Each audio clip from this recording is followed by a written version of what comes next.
Revelation 2528. From the 30th of October 1942. Immortality. Power from God. Creation. Nothing can be lost in the universe, for everything is power from God, which is imperishable. This immortality is therefore inviolable as soon as God is recognized as an eternal being. But immortality is also an explanation for the meaning and purposefulness of all creation, for since nothing is lost, creation must absorb everything that has emerged from God in order to return to Him again after an infinitely long time. And consequently creation itself must also be something imperishable, even though it is in a state of constant change. It may well appear ephemeral to the eye, but it is essentially imperishable spiritual substance, that is strength that emerged from God.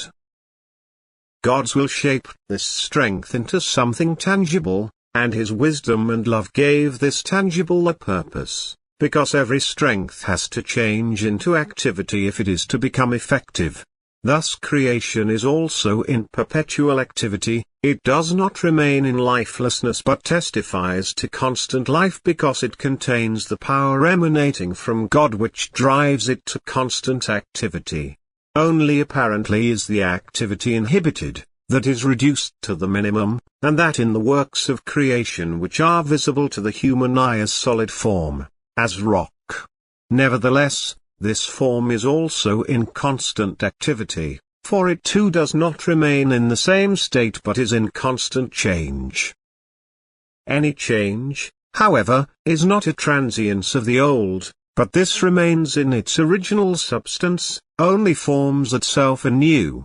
And even what is no longer apparent to the human eye is still, because what is of God cannot eternally pass away, but flows back to God again. Yet the fact that strength becomes form is based on God's wisdom and love, because this increases the strength within itself and thus becomes ever more effective in the work of creation which God's love brought into being in order to receive the strength constantly emanating from Him. Amen.